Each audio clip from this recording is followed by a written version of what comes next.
은혜로운 찬양 하나님께서 기뻐 받으실 줄로 믿습니다. 할렐루야.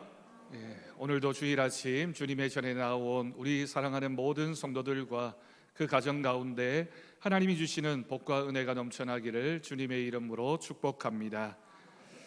여러분, 예수님의 제자 중에 이 베드로라고 하는 인물은 정말 예수님께 인정받는 제자였습니다. 그래서 우리는 베드로를 가리켜서 예수님의 수제자라고 부르게 됩니다. 베드로는 누구보다 열정이 있었습니다. 많은 사람들 중에 12명의 제자가 있었고 그 중에서 수제자로 불릴 만큼 예수님과 가장 가까이에서 열정적으로 자신에게 주어진 그 사명을 감당했던 인물입니다. 심지어는 주여 나는 주와 함께 죽을지언정 주를 부인하지 않겠습니다 라고 자신 있게 그렇게 예수님을 향해서 자신의 진심을 고백했던 인물이기도 합니다. 그런데 여러분, 어떻게 되었습니까? 예수님이 체포되시자 그는 3번이나 예수님을 모른다고 부인했습니다.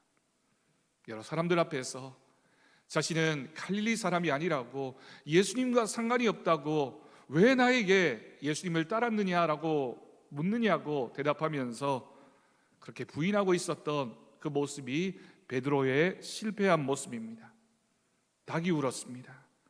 예수님의 눈빛과 마주쳤을 때 그의 마음은 찢어졌을 겁니다. 내가 그래도 예수님을 그렇게 오랫동안 따라다녔고 예수님께 인정받았던 사람인데 자신의 그 모습을 돌아보면서 얼마나 부끄러웠을까요? 그날 밤 그는 울며 무너졌습니다. 그런데 여러분, 오늘 본문을 보면 그랬던 베드로에게 예수님께서 다시 찾아오십니다. 베드로의 지금 모습은 어떻습니까? 실패한 모습입니다. 너무나 약해진 모습으로, 무너진 모습으로 그런 상황 가운데 있습니다. 사랑하는 성도 여러분, 실패는 끝이 아닙니다. 세상에서는 실패한다라고 하는 것은 끝을 의미하지만 믿음의 사람에게 있어서만큼은 실패는 끝이 될 수가 없습니다.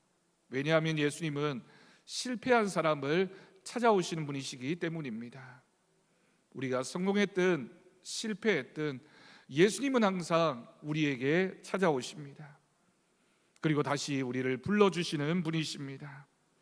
오늘 본문 말씀에는 3가지 예수님의 음성이 기록되어져 있는데 예수님의 첫 번째 말씀은 네가 나를 사랑하느냐라고 하는 질문이었습니다. 여러분, 회복의 시작은 사랑이라고 할 수 있습니다. 오늘 본문 15절 말씀을 보십시오. 요한의 아들 시몬아, 네가 이 사람들보다 나를 더 사랑하느냐? 예수님은 베드로를 향해서 왜 너는 나를 부인했느냐라고 묻지 않았습니다. 어떻게 그럴 수 있느냐라고도 말씀하지 않으십니다. 아마도 베드로는 그런 예수님의 말씀을 두려워했겠죠. 내가 예수님 앞에 자신 있게 그렇게 얘기했다가 장담했다가 3번이나 예수님을 모른다라고 부인했던 그 모습을 예수님께서 알고 계시는데 예수님을 만나게 되면 예수님이 나에게 왜 그랬느냐라고 말씀하시면 어떡할까라는 두려움이 있지 않았을까요? 그런데 예수님은 그렇게 하지 않으시고 단 한 가지를 물으셨습니다. 그 질문이 무엇인가요? 네가 나를 사랑하느냐? 예수님은 3번이나 같은 질문을 하십니다. 요한의 아들 시몬아, 네가 나를 사랑하느냐? 예수님은 베드로를 향해서 요한의 아들이라고 부르면서 가장 친밀한 음성으로 너는 나를 사랑하느냐라고 물으십니다. 네가 나를 사랑하느냐? 네가 나를 사랑하느냐? 너는 나를 사랑하느냐? 3번 물으셨습니다. 여러분, 이 물음은 단순한 반복이 아닙니다. 예수님을 모른다라고 저주까지 했던 3번이나 부인했던 베드로를 향한 3번 회복시켜 주시는 주님의 섬세한 사랑의 말씀입니다. 여러분, 여기에 기록되어진 헬라어의 차이도 중요합니다. 예수님은 처음 2번 베드로에게 물으실 때는 아가페라는 단어를 사용하셔서 물으셨습니다. 여러분, 아가페는 우리가 잘 알고 있는 것처럼 신적인 사랑, 절대적인 사랑을 의미합니다. 예수님은 베드로에게 아가페로 물으셨고 그때마다 베드로는 예수님께 필레오, 필로세라고 대답하게 됩니다. 이 필레오라고 하는 단어는 인간 사이에 감당할 수 있는 사랑, 친구와 친구 사이에 우리가 서로 사랑한다라고 고백할 때 표현하는 단어가 바로 이 단어입니다. 그런데 세 번째 예수님의 질문이 중요합니다. 아가페, 아가페라고 두 번 물으셨던 그 예수님께서는 세 번째에는 베드로를 향해서 필레오라고 하는 단어를 사용하셔서 물으십니다. 여러분, 이 질문은 낮추어 부르시는 겁니다. 예수님은 우리의 사랑의 깊이를 아시고 그 수준에 맞게 우리에게 찾아오시는 분이십니다. 베드로는 도저히 예수님 앞에 내가 아가페라고 말할 수 없어서 필레오라고 대답을 했는데, 예수님은 두 번에 이어서 그리고 마지막 세 번째로 물으실 때는 네가 그 정도로는 나를 사랑하겠느냐라고 물으셨던 겁니다. 그런데 여러분, 매 질문 뒤에 예수님은 사명을 주십니다. 내 어린 양을 먹이라, 내 양을 치라, 내 양을 먹이라 라고 말씀하셨습니다. 예수님은 이처럼 사랑을 확인하신 후에 사명을 주십니다. 여러분, 우리가 한 가지 이 장면에서 기억해야 할 것은 사랑이 없는 사역은 주님과 상관없는 일이라는 것입니다. 여러분, 기독교 신앙에 있어서 신앙의 본질이 무엇이냐라고 묻는다면 우리의 신앙의 핵심은 바로 사랑입니다. 예수님은 베드로의 실수보다 사랑을 보십니다. 우리가 주님 앞에 회복할 수 있는 가장 첫 번째 걸음이 있다면 그것은 우리의 연약함을 자책하는 것이 아니라 다시 사랑을 고백하는 것입니다. 물론 우리가 주님 앞에 실패했을 때 회개하는 마음, 자책하는 마음, 우리의 실패가 얼마나 부끄러운 마음일까요? 하지만 그런 마음이 들었다면 우리는 그 다음으로 즉시 옮겨가야 합니다. 사랑의 고백이 있어야지만 내 믿음이 살고 은혜가 다시 채워질 수 있기 때문입니다. 저도 신앙생활을 하면서 제 자신이 한없이 부끄러웠던 때가 있었습니다. 목회자로서 사람들 앞에 서서 설교를 하지만 때로는 속이 텅 빈 것 같은 그런 마음으로 설교를 할 때도 있었습니다. 사람이 원망스럽고 환경이 너무 고통스러워서 포기하고 싶을 때도 얼마나 많았는지 모릅니다. 교회에 사랑이 가득할 것 같은데 사실은 미움과 분쟁이 얼마나 많은지 그런 모습이 실망스럽게 느껴졌습니다. 서로가 서로를 인정해주고 세워주면 좋을 텐데 비판하고 평가하는 모습이 얼마나 교회를 힘들게 만드는지 정말 마음이 아팠습니다. 모든 것을 쏟아붓고도 열매가 안 보이던 때 어느 날 밤 늦은 밤 교회에 혼자 앉아 기도했습니다. 하나님, 제가 너무 지칩니다. 그냥 접고 싶습니다. 그렇게 고백할 수밖에 없었습니다. 다른 기도는 나오지 않고 그렇게 하나님 앞에서 부끄러운 모습, 실망한 마음을 토로하는 기도를 계속해서 반복했습니다. 그런데 그때 들려온 주님의 말씀이 있었습니다. 너는 나를 사랑하느냐? 너는 나를 사랑하느냐라고 물으시는 그 주님의 음성 앞에 네 주님, 제가 주님 사랑합니다.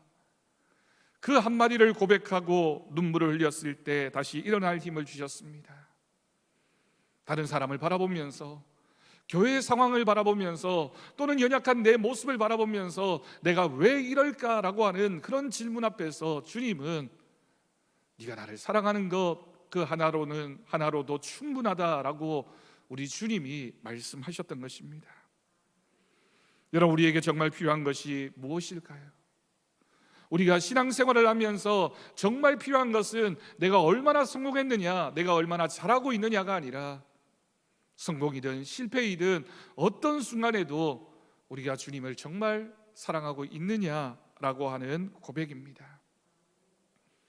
주님을 향한 그 고백만 있다면, 그 고백이 우리의 전부가 되어진다면, 우리가 그 고백을 붙잡고만 있다면 주님은 충분하다라고 우리에게 말씀하실 것입니다. 오늘 이 예배를 드리고 있는 우리 모든 성도들에게 주님은 물으십니다.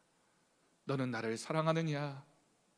이 세상에 그 무엇보다 정말 나를 사랑하느냐라고 물을 때 여러분, 우리가 무엇이라고 대답해야 할까요? 주님, 나는 주님을 사랑합니다. 여러분, 그것으로 충분합니다. 다른 것도 필요 없습니다. 그 한마디 고백을 통하여 우리 주님은 그렇다, 괜찮다, 모든 것이 다 충분하다라고 우리에게 말씀하여 주실 줄로 믿습니다. 오늘 두 번째 예수님의 말씀은 내 양을 먹이라라고 하는 말씀이었습니다. 여러분, 우리가 교회를 다니면서 사명이라는 단어를 참 많이 사용합니다. 그런데 그 사명은 사랑 위에 주어지는 것입니다. 예수님이 이렇게 베드로를 다시 회복시키신 후에 그것으로 그치신 것이 아닙니다. 내 양을 먹이라, 내 양을 치라 3번 질문하셨던 만큼 예수님은 그때마다 3번이나 반복적으로 사명을 주셨습니다. 예수님께서 사랑이라고 하는 질문을 하신 다음에 왜 사명을 또한 말씀하셨을까요? 예수님이 물으셨던 것은 자격이 아니라 사랑이기 때문입니다.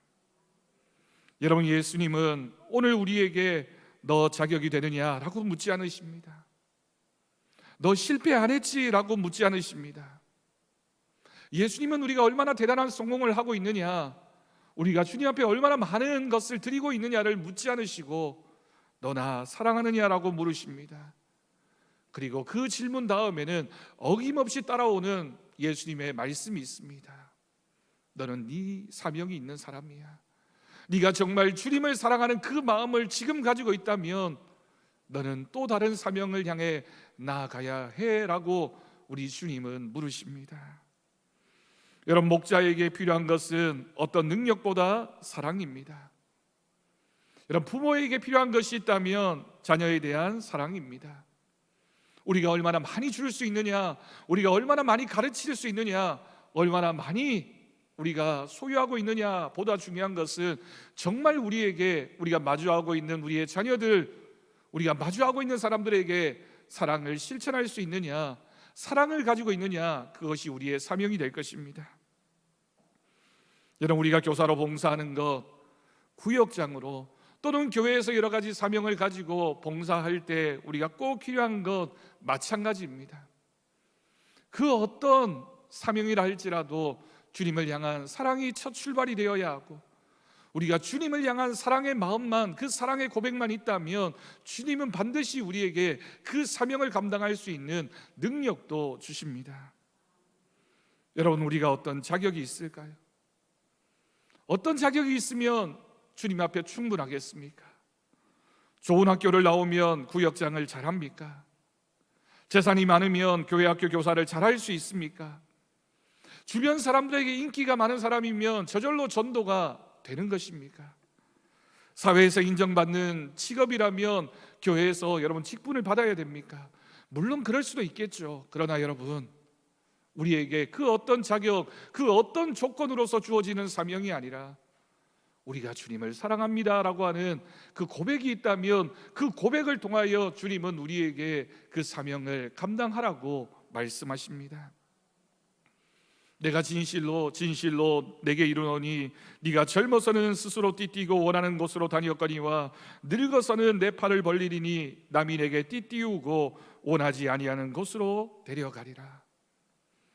여러분, 우리가 잘 될 때, 젊었을 때, 힘이 있을 때는 내가 원하는 대로 다 할 수 있을 것 같습니다. 그런데 여러분, 내가 살아있을 때에는 사실 주님이 일하실 공간이 없습니다.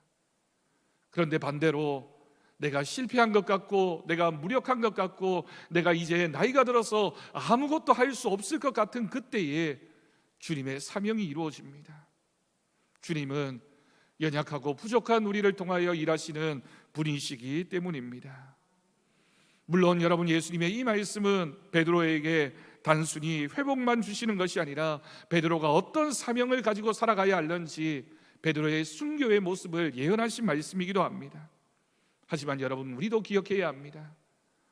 우리가 가진 삶 전체를 바치게 하실 사명의 길로 주님이 우리를 부르고 계십니다. 사랑하는 성도 여러분, 우리는 주님을 사랑한다라고 고백해야 합니다. 주님을 사랑합니다라고 고백했다면 여러분, 우리는 주님이 주시는 곳을 향해 또한 나아가야 할 것입니다. 때로는 그것이 우리가 원하는 자리가 아니라 할지라도 말입니다. 여러분, 주님의 음성을 들읍시다. 사랑한다면 너는 나를 따라와야 돼. 그 길이 설사 죽음의 길이라 할지라도 정말 네가 나를 사랑한다라고 고백했다면 너는 내가 너에게 원하는 그 길을 따라와야 돼 라고 주님은 오늘도 우리에게 말씀하십니다. 우리가 주님을 사랑하는 마음, 그 믿음이 우리가 주님께 받은 그 사명을 감당하게 할 것입니다. 우리가 사명을 감당하는 일에는 주님을 사랑하는 그 마음이면 충분하다라는 사실을 고백할 수 있기를 바랍니다. 그 다음은 순종하는 것입니다. 주님이 주신 우리에게 사명이 있음을 믿고 그저 순종하는 믿음으로 주님이 우리에게 원하시는 길을 따라갈 때 그 다음은 주님이 하십니다. 사랑하는 그 고백, 그 사랑합니다라는 고백으로 충분하고 그 다음에는 우리가 순종해야 한다라는 사실 우리가 잊지 않고 주님이 우리에게 맡겨주신 그 사명을 향해 믿음으로 나아가는 우리 모두가 되기를 바랍니다. 세 번째, 우리 주님이 말씀하십니다. 다른 사람은 상관하지 말고 너는 나를 따르라. 여러분, 이 말씀 속에는 우리의 믿음의 시선의 회복을 주님이 말씀하십니다. 오늘 본문 마지막 21절 22절을 봅니다. 베드로가 요한을 가리키며 묻습니다. 여러분, 좀 이상하지 않습니까? 지금 베드로와 예수님 사이는 정말 친밀한 관계이고 이제 주님이 주시는 사명을 새롭게 받은 베드로의 모습인데 베드로의 눈이 어느새 다른 제자를 향해 있습니다. 어떻게 물었습니까? 주님, 이 사람은 어떻게 되겠습니까? 이 질문 앞에 예수님의 대답은 간단했습니다. 그는 내가 오기까지 머물게 하고자 할지라도 너는 나를 따르라 라고 하는 예수님의 말씀이었습니다. 무슨 상관이 있느냐? 왜 너는 저 사람에 대해서 관심을 가지느냐? 라고 주님이 말씀하셨던 것입니다.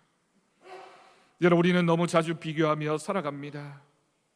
왜 나는 저 사람처럼 되지 않죠? 왜 제 인생은 이렇습니까? 라고 하는 그 질문 속에는 끊임없이 누군가와 비교하고 있는 우리들의 마음이 있는 것입니다. 저 사람은 저런데, 저 사람은 저렇게 살아가고 있는데, 저 사람은 저렇게 성공하는 것 같은데 주님, 나는 왜 이렇습니까? 비교하는 마음이 우리에게 상처를 주고 주눅들게 만들고 결국에 무서운 것은 우리가 주님께 받은 사명으로부터 자꾸만 멀어지게 만드는 겁니다. 세상에서 성공한 사람이 꼭 하나님 앞에 성공하는 것 아닙니다. 반대로 세상에서 실패했다라고 해서 그 사람이 주님 앞에서도 실패하는 것 아닙니다. 여러분, 다른 사람 눈치 보지 마십시오. 다른 사람 비교하지 마십시오. 다른 사람 의식하지 마십시오. 물론 인간적인 마음으로야 그럴 수 있지만 주님이 우리에게 주신 그 사명을 감당할 때에는 적어도 우리가 우리의 시선을 주님께 고정해야 할 것입니다. 어떤 누구도 주님과 나 사이에 끼어들어서는 안 됩니다. 주님만 바라보며 살아가는 것, 주님만 바라보며 주님이 걸어가신 그 길을 따라가는 것이 우리가 받은 사명의 모습입니다. 그런데 주님과 나 사이에 자꾸만 누군가가 끼어들고 어떤 조건이나 환경이 끼어들고 그런 것들이 끼어들게 되면 우리는 길을 잃어버릴 수밖에 없습니다. 주님만 바라보고 따라가야 하는데 주님만 바라보고 따라가도 놓치기가 쉬운 것이 이 세상에 우리를 유혹하고 있는 세상의 모습인데 우리가 자꾸만 다른 사람과 비교하고 다른 것에 우리의 마음을 팔게 되면 어떻게 우리가 주님을 따라갈 수 있겠습니까? 예수님은 말씀하십니다. 그 사람은 내가 책임질게. 너는 그만 나만 바라보며 따라오라고 말씀하십니다. 제가 목회를 시작할 때 다른 목사님들 설교를 듣고 낙심한 적이 많았습니다. 저 목사님은 말씀도 참 잘 전하시고 인격도 훌륭하신데, 여러분, 그런 생각 속에는 저의 부족함에 대한 고백도 있지만 자꾸만 다른 사람과 비교하는 제 마음에 생각이 있었습니다. 그러다 보니 제 자신이 너무 초라하게 느껴졌습니다. 그때 주님이 말씀하셨습니다. 나는 너에게 기대하는 삶이 따로 있단다. 비교하지 마. 너는 나만 보고 따라오면 돼. 사랑하는 성도 여러분, 오늘 주님은 저뿐만이 아니라 여러분에게도 말씀하십니다. 너는 나만 보고 따라오라고 말씀하십니다. 네가 지금 보아야 할 것은 네 옆에 누군가가 아니라 하나님이야 라고 말씀하십니다. 왜 자꾸만 다른 사람을 바라보면서 그 사람 때문에 내가 방해받고 있고 저 환경 때문에 내가 못하고 있다라고 얘기하느냐? 너는 나만 바라보라고 주님이 말씀하십니다. 하나님을 바라보아야지 왜 다른 곳에 내 마음을 빼앗기고 있니? 라고 주님이 말씀하십니다. 어느 날 한 청년이 찾아와서 저에게 이렇게 질문했습니다. 목사님, 저는 왜 저 친구처럼 믿음이 좋지도 않고 은혜도 받지 못하는 것일까요? 그 질문을 들으면서 예전의 제 모습이 떠올랐습니다. 제가 생각했던 그 생각, 그 질문과 똑같은 질문이었기 때문입니다. 저는 그 친구에게 똑같이 대답했습니다. 너 주님이 너만 보고 계시다는 거 알아? 주님은 너만 보고 계시는데 왜 너는 주님만 바라보고 있지 않니? 라고 말했습니다. 우리 주님은 네가 얼마나 느리게 걷는지보다 지금 그 방향으로 걷고 있는지에 관심을 가지고 계셔. 내가 지금 느리게 걷고 있어서 다른 친구와 비교해서 느린 것 같지만 그 방향만 정확하다면 주님은 그것이 충분하다라고 너에게 말씀하신다라고 대답했습니다. 여러분, 오늘 말씀에서 베드로가 회복은 받았는데 금방 다른 사람을 의식하고 있습니다. 여러분, 사실 그게 우리의 모습입니다. 나보다 조금 더 많이 가진 사람, 조금 더 많이 누리며 살아가고 있는 사람이 자꾸 우리의 눈에 거슬립니다. 우리의 신앙은 비교가 아니라 소명입니다. 여러분, 소명이라는 게 뭡니까? 주님이 우리에게 주신 것이고 주님만 바라보며 우리가 감당해야 될 우리에게 주신 겁니다. 그런데 그 소명을 가지고 왜 다른 사람과 비교하고 있습니까? 왜 나는 저 사람처럼 쓰임받지 않죠? 라는 질문이 아니라 나는 주님이 주신 길을 걷고 있습니까를 물어야 할 것입니다. 여러분, 우리가 실패한 자리에도 우리 주님은 찾아오십니다. 죄책감에 주저앉은 베드로를 일으키신 주님은 오늘도 우리를 다시 부르고 계십니다. 주님은 우리에게 자격을 묻지 않으시고 사랑을 묻으십니다. 네가 어떤 자격이 있느냐를 말씀하지 않으시고 너는 나를 사랑하느냐라고 물으십니다. 그 사랑 위에 다시 사명을 주십니다. 내 양을 먹이라고 말씀하십니다. 그리고 우리 각자에게 너는 나를 따르라고 말씀하십니다. 남이 어떻게 사는지가 아니라 너는 어떻게 주님을 따라가고 있느냐를 물으십니다. 여러분, 우리는 주님을 어떻게 고백하고 있습니까? 오늘 나는 주님을 어떻게 따라가고 있습니까? 우리는 주님 주신 사명의 진심입니까? 우리가 다른 것은 우리가 다 놓치고 산다 할지라도 주님 주신 사명은 붙잡고 있어야 되고 주님을 향한 우리의 사랑의 고백은 우리가 놓치지 말아야 할 것입니다. 여러분, 주님이 우리를 바라보시면서 결코 비교하지 않으십니다. 저 친구는, 저 집사님은, 저 사람은 이렇게 살고 있는데 너는 왜 그렇게 살고 있느냐라고 말하지 않으십니다. 대신에 우리를 향해서 너는 나만 보고 따라오면 돼 라고 말씀하십니다.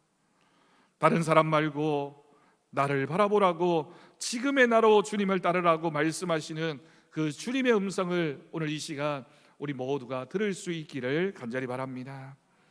오늘 말씀을 다시 한번 결단합시다. 여러분, 우리의 삶에 회복이 있기를 원하십니까? 우리가 놓치고 있었던 그 주님을 향한 우리의 믿음의 모습으로부터 이제는 다시 돌아와서 주님만 바라보며 살기를 원하십니까? 여러분, 그렇다면 가장 먼저 주님을 향한 그 사랑을 고백하십시오. 내가 지금 이 순간 정말 사랑하고 있는 것이 무엇인지, 내가 정말 주님 앞에 진심인지, 진심으로 주님을 사랑하고 있는지를 먼저 회복하십시오. 그 사랑만 온전히 회복되고 나면 나머지는 우리 주님께서 책임져 주실 줄로 믿습니다. 매일 우리는 질문해야 됩니다. 나는 주님을 어떻게 사랑하고 있느냐? 나는 이런 형편에도, 이런 모습에도 주님만 사랑하고 있느냐? 내가 정말 주님을 사랑하고 있는가?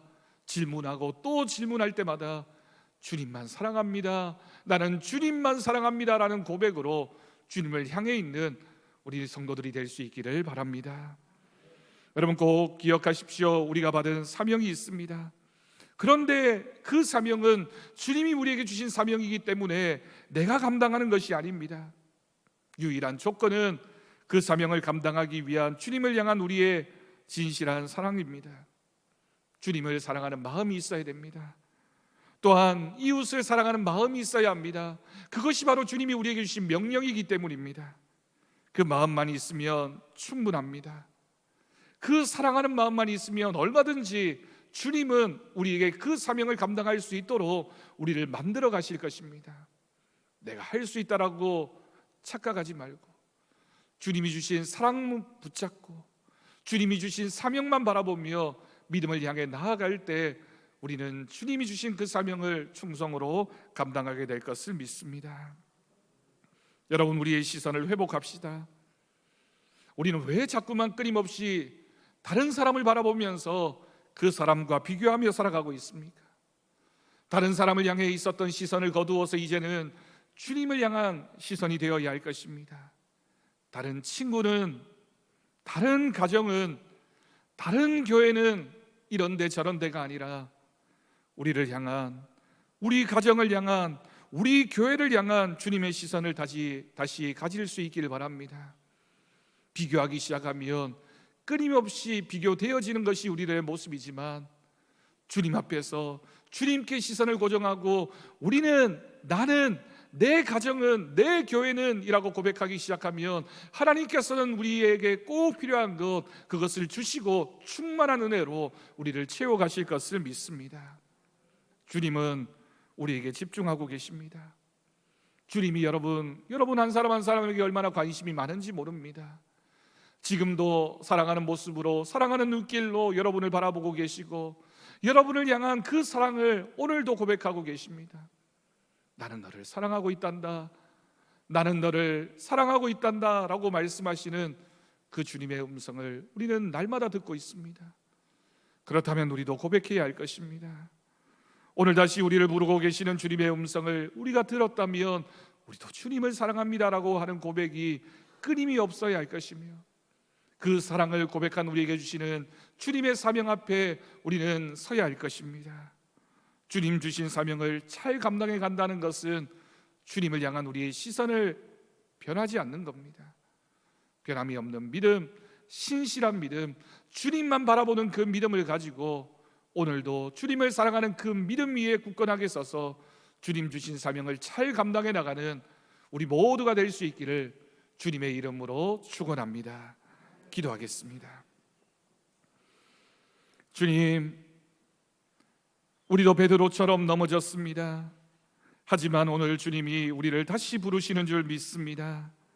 네가 나를 사랑하느냐라고 묻는 그 음성 앞에 엎드립니다. 주님, 저 주님 사랑합니다. 다시 사명 감당하겠습니다. 다른 사람이 아니라 주님만 바라보며 따르겠습니다. 예수님의 이름으로 기도드립니다. 아멘. 우리 감사 찬송 338장